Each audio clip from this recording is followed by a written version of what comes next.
Fala pessoal, tudo bem? Como vocês estão? Espero que estejam bem. Prazer, para quem não me conhece, meu nome é João Felipe e você está no canal João Felipe Cristão Prático. Por enquanto o nome é esse, não sei se eu vou trocar, se eu vou deixar esse nome mesmo, mas seja bem-vindo ao meu canal. Eu criei esse canal com o objetivo de ajudar você no seu crescimento e amadurecimento na fé. Obviamente falando da palavra de Deus, quando necessário usar as neurociências, ciências, tudo com o objetivo de nós crescermos e amadurecermos na fé, porque existe um caminho, pessoal. Existe um caminho de mudança, existe um caminho de transformação, e esse caminho é o caminho da cruz, é o caminho das pegadas dos pés de Jesus, ou seja, como ele viveu, como ele agiu, como ele pensou. Pessoal, no último vídeo que eu postei aqui no canal, eu abordei um tema muito importante, que fala de parte da história de rei Davi, que está em 2 Samuel, capítulo 11 e versículo 12. Se você tiver tempo, quando possível, leia 2 Samuel, capítulo 11 e versículo 12. 2 Samuel, capítulo 11, versículo 12, e lembrando que este vídeo aqui é uma continuação do primeiro vídeo que eu postei acerca desse assunto. 2 Samuel 11, 12 conta a história de rei Davi, que quando os reis saíam à guerra, rei Davi ficou no seu palácio, ele adulterou, ele caiu com Batseba, ele pegou uma mulher que não era sua, se relacionou com essa mulher. E quem era essa mulher? Era a mulher de Urias. Urias era o seu soldado, era o seu subordinado. Subordinado esse que quando o rei Davi estava na caverna de Adulão, sendo perseguido, Urias adentrou a caverna e serviu o rei Davi, que era um dos homens que eram endividados, amargados de espíritos. É uma história riquíssima, com muitos detalhes. Então Davi ele pega a mulher de Urias, que Urias está na guerra lá em Rabá, enfim, a mulher de Urias fica grávida, rei Davi chama Urias, tenta encobertar a situação perante Urias, mas Urias ele tem caráter, ele tá com o coração em Deus, ele não sabe o que está acontecendo, mas ele também não negocia o princípio de ser um guerreiro, ter que estar na guerra. Então ele recusa as propostas de rei Davi para voltar para sua casa, e a única saída de rei Davi para encobertar o pecado é assassinar rei Urias. Rei Urias não, é assassinar Urias, o seu subordinado. Dessa forma, colocando ele na linha de frente na guerra em Rabá contra os amonitas. E Urias morre, e a mulher de Davi, a Batseba, né, que até então não é mulher de Davi, porque lembra, é um caso que ele arruma para pegar a mulher de Urias, se torna mulher de rei Davi e tem um primeiro filho. E o primeiro filho não morre, o Senhor Deus diz na história, então o rei Davi ele tem um segundo filho que é rei Salomão, e esse filho ele vive, e, enfim, todos conhecem a história, ou parte da história de rei Salomão.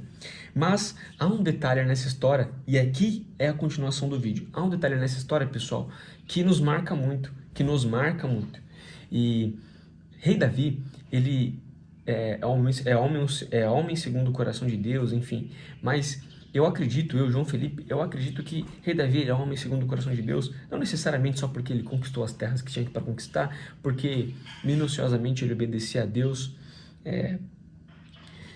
mas eu tenho comigo que rei Davi, ele é homem segundo o coração de Deus, justamente pela forma como ele se quebrantava perante Deus e como ele se arrependia.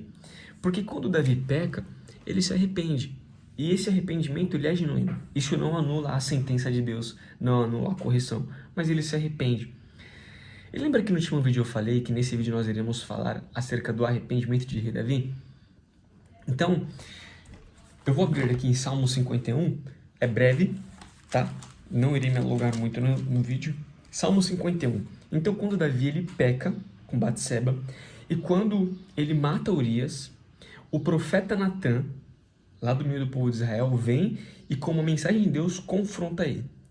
Davi, ele conta uma história. Existia um homem que tinha um gado grande, um homem que tinha um gado pequeno, que tinha uma ovelha, um homem do gado grande, pega a ovelha do gado pequeno, e rei Davi fica irado. Eu tô resumindo, enxugando, tá? E rei Davi fica irado quando ele escuta isso do profeta Natã, que tá vindo confrontar ele, e vira e fala, esse homem deve morrer, deve pagar o quádruplo. E aí o Natã vira e fala, rei Davi, você é esse cara. Você que tem muitas mulheres, você que tem um reinado poderoso, pegou a mulher de Urias, ou seja, do homem que tinha um gado pequeno, só uma ovelhinha, enfim. Ele conta uma historinha.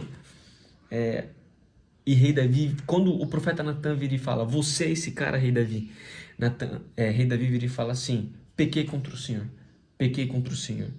Ou seja, ele reconhece a primeiro momento. E quando ele fala que ele pecou, ele começa a se abrir ali com o profeta Natan, que ele pecou, que ele errou, enfim, ele escreve um salmo. E cronologicamente, esse salmo deveria estar nessa ordem. E é Salmo 51. E olha o que está escrito em Salmo 51, é o arrependimento de Rei Davi. Por causa do teu amor, ó Deus, tem misericórdia de mim, por causa da tua grande compaixão, apaga os meus pecados, purifica-me de todas as minhas maldades e lava-me do meu pecado, pois eu conheço bem os meus erros, e o meu pecado está sempre diante de mim. Contra ti eu pequei, somente contra ti, e fiz o que detestas. Tu tens razão quando me julgas, e estás certo quando me condenas. De fato, tenho sido mal desde que nasci, tenho sido pecador desde o dia em que fui concebido. O que tu queres é um coração sincero. Enche o meu coração com a tua sabedoria. Tira de mim o meu pecado e ficarei limpo. Lava-me e ficarei mais branco do que a neve. Faz-me ouvir outra vez os sons de alegria e de felicidade, e ainda que tenhas esmagado e me quebrado, eu serei feliz de novo. Não olhes para os meus pecados e apaga todas as minhas maldades. Ó Deus, cria em mim um coração puro e dá-me uma vontade nova e firme. Não me expulses da tua presença, nem tires de mim o teu espírito. Dá-me novamente a alegria da tua salvação e conserve em mim o desejo de ser obediente. Então ensinarei aos desobedientes as tuas leis e eles voltarão a ti. Ó Deus, meu Salvador, livra-me da morte. Com alegria eu anunciarei a tua salvação. Ó Senhor, põe as palavras certas na minha boca e eu te louvarei. Tu não queres que eu te ofereça sacrifícios e tu não gostas que animais sejam queimados em oferta a ti. Ó Deus, o meu sacrifício é um espírito humilde. Tu não rejeitarás um coração humilde e arrependido. Ó Deus, com a tua bondade, ajuda Jerusalém, constrói de novas muralhas. Então terás prazer em receber os sacrifícios certos e os animais que são totalmente queimados, e touros novos serão oferecidos no seu altar. Essas palavras, pessoal, são as palavras de Rei Davi. O Rei Davi que adulterou, o Rei Davi que pecou, o Rei Davi que já vinha caindo com mulheres. A palavra de Deus diz que em Hebron Davi teve filhos e filhas. E esses filhos são os filhos que vão se levantar contra ele. A palavra de Deus diz que Rei Davi, ele se deitou com concubinas das mulheres de Jerusalém, de Israel. Rei Davi era mulherengo. Ou seja, o ponto fraco de Rei Davi. E porque ele fez vista grossa desse ponto fraco, Deus frontalmente confrontou ele, frontalmente lidou com esse problema na vida dele. Certo?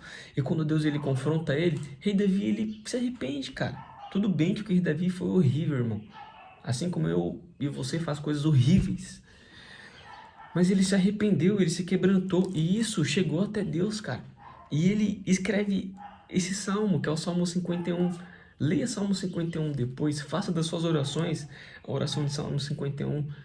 E o que mais me marca nesse salmo, pessoal, é o que ele fala assim: Senhor, olha o que ele fala nesse salmo, que é o que me chama mais atenção. Calma aí, deixa eu encontrar aqui. Senhor, que palavras certas. Versículo 16. Eu vou ler em duas versões aqui. Aqui eu tô lendo na versão NTLH, que é a nova tradução da linguagem de hoje, que é uma versão mais simples, mais objetiva, mais fácil de entender. Eu tô com uma King James aqui, que é uma versão um pouco mais rebuscada, que ela se aproxima um pouco mais das palavras originais, semanticamente falando. Agora, eu vou ler aqui esse versículo nessas duas Bíblias. Uma porque na NTLH ela é um pouco mais simples de entender e ela perde um pouco da riqueza do texto. Já na King James ela é um pouco mais rica, ela preserva um pouco mais a identidade de como está sendo expressada a oração, essa parte da oração de Rei Davi. Então no versículo no versículo 16 do Salmo 51 está escrito assim, na versão NTLH: tu não queres que eu te ofereça sacrifícios. Rei Davi está falando. Rei Davi está falando assim: Deus, o Senhor não quer que eu fique indo até o sacerdote entregando sacrifício para ele, para o meu pecado ele ser pago, para ele ser perdoado, para eu alcançar misericórdia. Deus, o Senhor não quer isso. O Rei Davi está entendendo que não é um ato mecânico que Deus quer. Pecou, vai lá e faz. Não, vai lá e entrega um animalzinho, um cordeirinho. Não, não. O rei Davi está discernindo. Olha o que está falando. Tu não queres que eu te ofereça sacrifícios. Tu não gosta que animais sejam queimados em oferta a ti. Ó Deus, o meu sacrifício é um espírito humilde, ou seja, que está aberto para aprender. Tu não rejeitarás um coração humilde e arrependido. Agora vamos aqui na King James. Olha o que está escrito. Capítulo 51, versículo 16. Presta atenção. Pois tu não desejas sacrifício, senão eu te daria. Tu não te agradas de ofertas queimadas. 17. Os sacrifícios para Deus são um espírito quebrantado, um coração quebrantado e contrito. Ó Deus, tu não desprezas. E aqui eu finalizo o vídeo de hoje, pessoal, sem acrescentar mais ao que eu acabei de ler. O que Deus espera de um homem, de uma mulher, quando este peca, quando este erra, é o arrependimento, cara. É um coração quebrantado, aberto para correção, para limpeza. Ele fala também, me dá um coração puro, Deus, sabe? O problema é que, às vezes, você erra, você peca, nós erramos, nós pecamos, e a gente fica se escondendo. Como lá no princípio, Deus descia no jardim todos os dias, todas as tardes, para falar com Adão e Adão se escondeu quando ele pecou, cara. Compreendia que Davi está seguindo essa mesma ideia, esse mesmo princípio. Ele está se escondendo, ele está... Cara, quando você errar, quando você pecar, corre para Cristo, corre para os pés da cruz, confessa o seu pecado. Fala, Senhor, eis-me aqui, Deus. Deus não quer sacrifício, Deus não quer ato mecânico, irmão. E muitas das vezes o ato mecânico, eu não estou falando que você não deve ir, você deve congregar, tá? Você tem que ir para a igreja, você tem que ler a Bíblia, você tem que orar. Mas muitas das vezes o ato mecânico é só o simples fato de falar Deus me perdoa, ou sentar a bunda na igreja e achar que Deus está te perdoando. E só tomar a ceia, irmão, tem que ser genuíno, cara. E isso tem que nascer de dentro de você. E só o Espírito Santo pode convencer você do pecado. Então, abra o seu coração para Deus. Ele quer transformar você. Ele quer libertar você. Ele quer fazer essa obra em nós. Ele quer transformar a nossa mente. Pessoal, que essa palavra fique no seu coração. Acabamos aqui, então, parte da história de Rei Davi, falando de um trajeto da vida dele que manchou a vida dele, que foi esse adultério, mas que ele confessou. Ele não redigiu, escreveu só Salmo 51. Ele escreveu Salmo 51, 103, Salmo 32. Leia esses salmos. Pessoal, ative o sininho aqui no meu canal, curta esse vídeo, compartilhe com mais pessoas para que mais pessoas sejam alcançadas pela palavra de Deus. E lembre-se, Jesus Cristo, ele tem um projeto na sua vida. Esse projeto é de purificar, de transformar você. Então, aceite Jesus como seu único e fiel Salvador e compartilhe esse vídeo com mais pessoas e fique ligado até o próximo vídeo. Tamo junto, um abraço.